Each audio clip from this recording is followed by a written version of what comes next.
تو وہ آنے والے خطرات سے یا جب تک اس پہ مصیبت نہیں آ رہی ہے وہ اس خطرے کو دیکھ نہیں پاتا.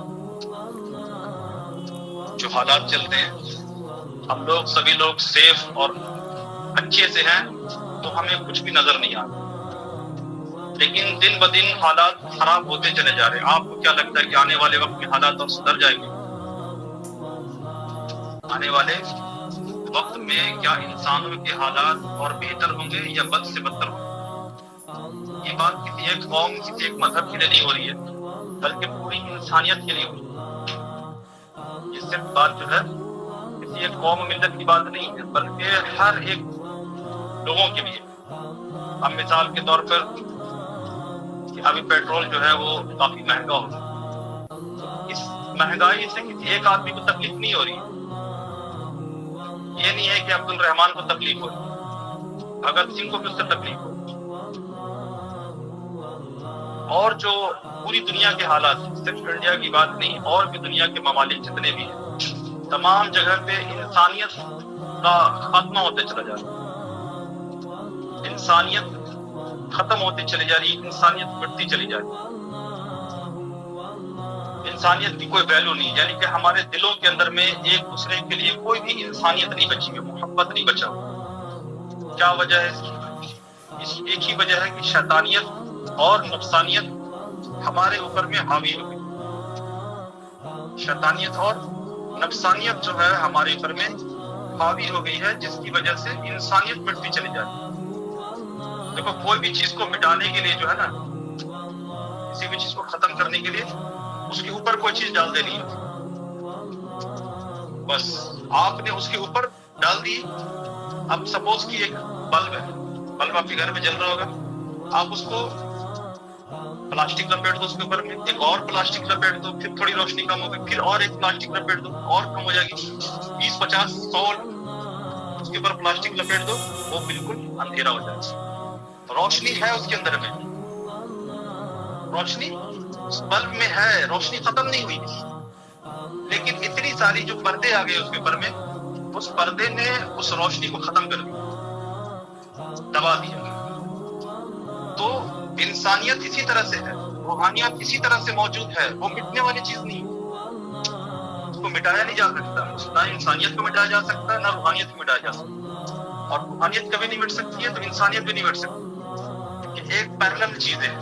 روحانیت کا ہی نام انسانیت ہے. کہ جس بندے کے اندر میں روحانیت آتی ہے، ہم یہ سوچتے ہیں کہ روحانیت کا مطلب یہ ہوتا ہے کہ کوئی بندہ چمتکاری ہو جائے گا.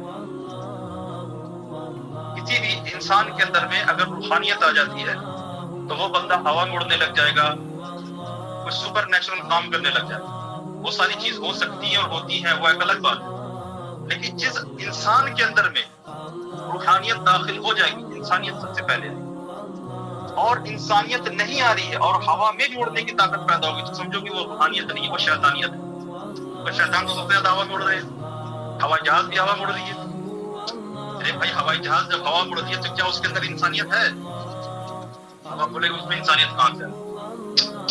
بالکل انسانیت نہیں ہے نا اس کے اندر میں، وہ انسانی نہیں تو انسانیت کہاں سے؟ لیکن ایک صلاحیت ہے اس کے اندر میں، ہوا اڑنے کی طاقت.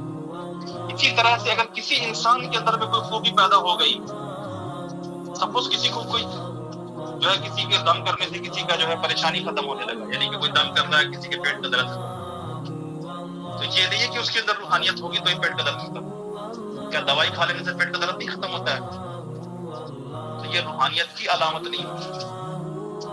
روحانیت کی جو بہترین علامت ہے وہ ہے انسانیت، جس کو ہم کہتے ہیں حسن اخلاق، حسن خلق. اس کا اخلاق جو ہے وہ اللہ کے اخلاق پہ آ جاتا ہے. کیوں؟ کیونکہ یہ بندہ صفائی کے ذریعہ، تزکیے اور تشریح کے ذریعہ وہ اپنے رب کے قریب ہو گیا. تو رب کے جب قریب ہو گیا تو رب جیسے اس بندے پر مہربان ہے، اس کے اندر بھی وہی خوبی پیدا ہو گئی اور یہ بھی دوسروں کے لیے مہربان ہو جاتا ہے. اب اس کا اینٹی کیا ہے، اس کا اپوزٹ کیا ہے؟ اس کا اپوزٹ شیطانیت. کہ ہمارے اسی پاکیزہ چیز پر ہماری نفس اور شیطانیت غالب آ گئی. اور یہ کیسے ہو رہا ہے؟ پوری دنیا کے اندر میں، پوری دنیا میں शैतानियत फैल रही। इवन कि हम सांस जब ले रहे हैं तो हमारे दिलों में, हमारे फेफड़ों में, हमारे वजूद में हवाओं के साथ वो ब्लैक एनर्जी, वो तासीर जो है, शैतानी तासीर हमारे अंदर जा रही है, वो नेगेटिव एनर्जी हमारे अंदर जा रही है। उस एनर्जी का असर ये हो रहा है कि हमारे अंदर एक मैडनेस पैदा हो रहा है, पागलपन पैदा हो रहा है, मेंटली इल होते चले जा रहे हैं। अगर आप जायजा लेंगे सही से तो मेरी बात आपको 100% सही समझ में आएगी। और अगर आप रिसर्च नहीं करते हैं और आप देखते नहीं और फिक्र नहीं करते तो मेरी बात बेवकूफी वाली लगेगी। अब इन सारी चीजों की वजह क्या है? इसकी वजह है कसरत से गुनाह और कुछ ऐसी टेक्नोलॉजी का इजाद, कुछ ऐसे गैजेट का बना लेना, कुछ ऐसे केमिकल का इस्तेमाल कि जो कि नेगेटिव एनर्जी को बढ़ाती है और दुनिया के अंदर में रेस पैदा करती है, दुनिया के अंदर में एक नेगेटिव रेस पैदा करती है जो कि हमारी खुली आंखों से नहीं दिखता, लेकिन उसका असर हमारे दिमाग पे, हमारे दिल पे हो रहा है। वो नेगेटिव एनर्जी है, चाहे आप शैतान की एनर्जी मान लो, नेगेटिव एनर्जी मान लो, कुछ उसके अगेंस्ट में जो है हमें अल्लाह का काम करना, दीन का काम करना, मजहब का काम करना, क्योंकि मजहब जो है वो इंसानियत बताता है, कोई साइंस इंसानियत नहीं बताता। मजहब जो है वो इंसानियत बताता है और रूहानियत बताता है। रूहानियत पे जब हम चलते हैं हमें इंसानियत समझ में आ जाती है, और इंसानियत पे जब हम चलते हैं तो हमें रूहानियत हासिल होती है। दोनों एक दूसरे के मौन और मददगार हैं। अब जो है वो हम लोगों को गौर फिक्र करनी है कि क्या इसी तरह से हम अपनी और अपनी आने वाली नस्ल को बर्बाद कर लें? सवाल ये होना चाहिए आपका खुद से कि अगर ये ऐसा ही बात है और ऐसी ही हो रहा है तो इसका मतलब दो ही चीज है, या तो हमें कुछ करना चाहिए या फिर हम बस हाथ बांध करके रहें और फिर इंतजार करें।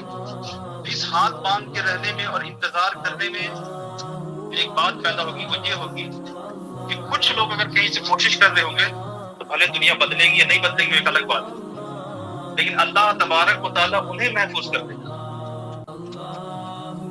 लेकिन जो लोग ऐसे करके हाथ बांध करके इंतजार करेंगे, कोई गायबी फरिश्ता ऊपर से आएगा, कोई चीज दुनिया में आएगी तब्दील कर देगी, तो धीरे धीरे क्या होगा कि उनका रूह बिल्कुल काला हो जाएगा और फिर एक दिन उन्हें अल्लाह और रसूल की बातें समझ में नहीं आने लगी, क्योंकि वो पागल हो चुके हो। ईमान उनके लिए अहमियत नहीं रखेगा, दुनिया उनके लिए अहमियत रखेगी, जैसे इस वक्त हो रहा है। इस दौर के अंदर में हमारे लिए मादा परस्त, नफसानियत, दुनिया सबसे ज्यादा अहम, हमारे लिए टॉप प्रायोरिटी पर हमारी दुनिया है। आप 100 आदमी को ले लें टेस्ट करने के लिए और 100 आदमी को बेहतरीन किस्म की जो है आप रोजी लगवा देंगे, काम लगवा दें। बाहर में जो स्टील कंपनी है या स्टील कंपनी जिसमें 1.5 2 लाख 3 लाख रुपया का महीना का पैसा मिलने वाला हो, और कंपनी की सिर्फ छोटी सी शर्त, वो शर्त ये हो कि नमाज नहीं पढ़ना, टाइम नहीं, बस घर जाएंगे तो पढ़ना, लेकिन यहाँ हम कंपनी में पढ़ने नहीं देंगे। बताओ उस 100 आदमी में से कितना आदमी जो बोलेगा कि हम इस नौकरी को नहीं करेंगे।